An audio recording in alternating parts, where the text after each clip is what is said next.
Alright, ladies and gentlemen, I'm going to be making this video today. Before you guys even think of summoning for the new Ragnarok banner, I'm just going to say this right now. These units are 99% chance going to be coming back on those other banners, just exactly like Sigurd and Blue Lost Vein Meliodas. So without a doubt, you can already assume what I'm going to say, and should you summon or not? And I say no. And the reason for that is it's a 600 mileage banner. The rates are probably going to be horrible. I assume there's going to be 0.25. Maybe they're 0.5, but sure, whatever. But then, so you see all this, like, okay, well, the banner's probably going to be stacked, right? Just stacked, loaded with amazing SSRs. Sigurd is going to come back. Lost Vein Meliodas is going to be on there. You know, it's going to be all fine and dandy. And, oh, shit, shoot me. It's literally part 1 units that are over a year and a half old. The only good one on there is Red Jericho, in my opinion. But I can't scroll down. I assume there's more, but I can't see them. The better ones are usually always up to the top anyways. But we got Merlin. Oh, so it's 0.5. I just realized that it actually says the rates right here. 0.5, cool. But we got Merlin. Paladin Diane, which the Serpent one, I believe Paladin is the green Diane. And then Guardian Lizhawk. I don't know which one that is. Probably garbage. Paladin Death Spears? Is that Death Pierce? I don't know who that is. 6 Flexible Paladin Del. Why is it in Spanish? What is this? I don't know who this is. It says 6, so maybe it's one of the people from the 6 from the movie or whatever. So Bellion or a lot. I have no idea, but I assume it's a garbage unit. And then Zaratros and Freeze Jericho. All unmeta units. Like, I would love to get some extra Jericho dupes, but it's not worth potentially going in a whole rotation to get one of these units. Especially when we go over their kits. So if you guys haven't seen, let's scroll up a little bit safely. Hopefully there's no things that Marilee has shared. Alright. So this is the new, what the hell ever her name is, Brunhilde or something, I don't know. This is her kit. She increases the hero's base stats by 12% for every surviving ally and increases all related stats by 8% for every dead ally. Seems pretty cool, right? Wrong. Activates when participating in battle, excludes PvP and deathmatch. It's only PvE. It looks like it's going to be meant for the new game mode, which is absolutely stupid. I don't know why they do this, but they do. It kind of ruins the point and hype of summoning for these new units when they're always just in these PvP only, PvE only. It reminds me of Naruto Blazing when they started to go downhill and they started to make it Blazing Bash and Blazing Fest, where some units were made only for PvE content and some were made for only PvP content. And it's just like, well, I don't really want to summon for this unit because I hate PvP, or I only like playing a PvP, so I don't want to summon for this unit. It seems really dumb, especially for such a cool unit. Like, she looks really cool, and guys, the cosmetics are fire. It's the only reason I'm even thinking of summoning, but like, I'm not summoning on JP. Gonna clear that up right now. No gems. Free to play Tony. She has a card, deals 400% detonate damage to a single target enemy. Detonate deals 20% additional damage per orb in the target's ultimate move gauge. So you can potentially get up to 500% of damage, which is pretty good.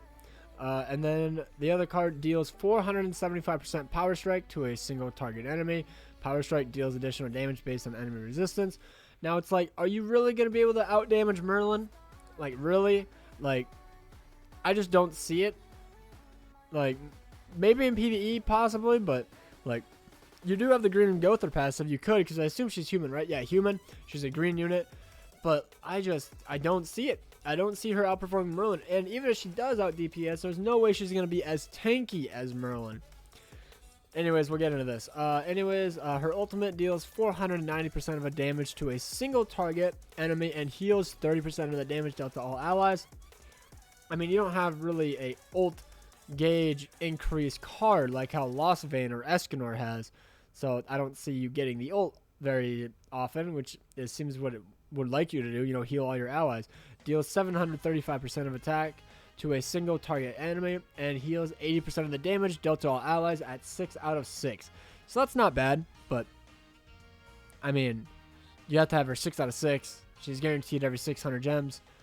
Very unlikely you'll actually 6-6 her.